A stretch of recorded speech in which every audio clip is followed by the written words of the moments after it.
Buenas tardes. Gracias por invitarme. De alguna forma he llegado por aquí y la verdad que agradecido de estar aquí y contaros un poquito. Sabemos todos la situación de la Dana, que ha sido muy extraordinario. Yo vengo de una zona de lo que llamamos Huerta Sur de Valencia. ¿Me escucháis ahora? Disculpad. ¿Sí? Vale. Vengo de una zona de la Huerta, lo que es la parada del metro, Valencia Sur, entre Paiporta, la Torre, en la Torre de Faitanar. Esa zona allí ha sido también realmente muy afectada y de una forma, yo como vecino de allí y también como gerente de un centro de formación, también quería comentaros unos temas que creo que son importantes a tener en cuenta de esa zona de Valencia. Primero, que la ciudad de Valencia considero que puede ser una de las pocas capitales con un espacio agrícola periurbano. Por tanto, considero que podemos indicar que es una ciudad muy singular. Por circunstancias, es una zona desfragmentada por infraestructuras como talleres del metro, parada del metro, AVE, autovía, Sub-30, Plan Sur en su día, carreteras y líneas de alta tensión. Todas estas circunstancias no implican un relajamiento de reconstruir y recuperar esta zona de Valencia por los daños ocasionados por la Dana. Los daños que tenemos allí realmente son grandes como cualquier otra zona. Sí que es cierto que son casas, alquerías, dentro de un paisaje urbano y agrícola, pero sí que al mismo tiempo lo que considero que todas esas infraestructuras también están dañadas, pero primero era vital actuar en zonas donde hay mayor población, como puede ser el barrio de la Torre en este caso, Castellar, Oliverar o Paiporta, que son vecinos también.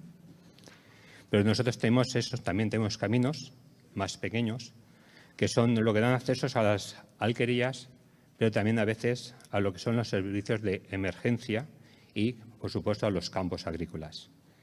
Estos caminos actualmente todavía están con barro. Tenemos, por otro lado, que es importante la zona agrícola el tener lo que es verdura, lo que es tener cítricos, lo que es tener frutales. Y ahora, a fecha de hoy, también hay una gran obturación de las acequias. Por un lado, porque allí el asfalto cuesta llegar, no de ahora, de siempre. Yo era pequeño cuando iba con mi padre y recientemente ha llegado, pero sí que es cierto que se ha ido rellenando con zahorra. Toda esa zahorra está metida dentro de las acequias y ahora hay que sacarlas, con lo cual no podemos regar.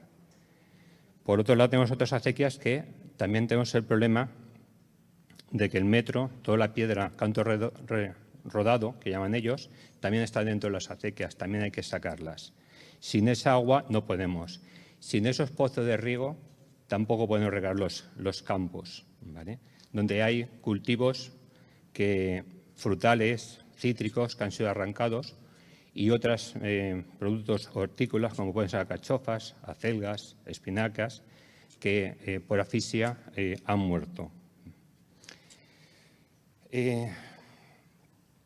Ahí hay mucho trabajo previo. O sea, el agricultor, normalmente, para recolectar mínimamente son 5 o 6 meses, 9 meses, y si hablamos de árboles frutales puede ser 5 o 6 años hasta que entramos en producción. Hay mucho trabajo detrás y durante. Ahora tenemos problemas de que, primero, el riego, segundo, también tenemos problemas de tema de reparar los motores o pozos de riego que llamamos allí. Hay 3 en aquella zona. Muy difícil de mantenerlos porque quizás tenemos suerte de tener agua del río Turia, también de la depuradora de ahí de Chiribella, que nos vienen para regar, pero los motores también hacen falta en esos momentos que a lo mejor, como ahora, que hay 6 meses o 3 meses que dicen, eran 3 meses, que solamente estamos sin agua. Por supuesto, muros, acequias, casetas de aperos, invernaderos, ¿vale? Con grandes desperfectos, todavía estamos en esa situación allí. Vallas también. Las alquerías hay algunas que han caído, ¿vale? Podemos llamar alquería de Aviamois y se queda así un poco, ¿vale? O de Brosquil, pero cuando hablamos de alquería de Carmen o de Ricardo, de Paco, pues te llega más al corazón. Problemas que vemos, también es cierto que las alquerías estas, había algunas que están un poco dejadas, ¿vale? No, pero la daña ha ocasionado que fuera más evidente en estos momentos. Problemas que yo veo a corto plazo allí, aparte de lo comentado. Tenemos un problema que habrá que revisar lindes, caminos, camino con parcela y parcela con parcela. La dana se lo arrastra todo, no sabe lo que es linde, y esto va a tener problemas luego entre vecinos. Recuperar también lo que es el vallado. Y, por supuesto, nosotros estamos allí desde el día 29 sin metro. El único transporte que tenemos allí es el metro, y allí las personas son mayores, son alquerías, son gente mayores, y estamos un putín, digamos, sin tener acceso, y los primeros días era imposible, porque la única movilidad era con coches, y los coches obviamente se perdieron también en esa zona. Tenemos falta de iluminación. La iluminación que tenemos allí… Disculpe, no le voy a interrumpir ni mucho menos, pero como normalmente damos 5 minutos, vale. llevamos… No, simplemente… Muy breve. Vale, Disculpe, vale. alcaldesa. No, por favor, Vale. si Falta no hay de ningún problema. iluminación, las personas mayores, mayor presencia, bueno, no hay presencia policial, sí que haría falta, sobre todo por las noches ahora, limpieza de la zona, porque hay caminos que cuando caen 4 gotas se caen, y total, en definitiva, mejorar las condiciones de las personas que vivimos en esta zona. Sí que os ruego a todos ustedes, ¿vale?, que reconstruyamos esa huerta de Valencia con el espíritu de conservación del espacio natural protegido dentro de un paisaje cultural lleno de valores y tradiciones. Un espacio con valor ambiental que debe ser un espacio de disfrute y un espacio económico para su recuperación. También indicar que quiero dar gracias en estos últimos años al Consell Agrari por su apoyo en aquellas zonas de allí. Y por último, sí me gustaría a todas sus señorías invitarles a que vengan también un día y conozcan esa zona de Valencia y esa huerta de Valencia que es única. Gracias. Muchísimas gracias. Gracias por su intervención.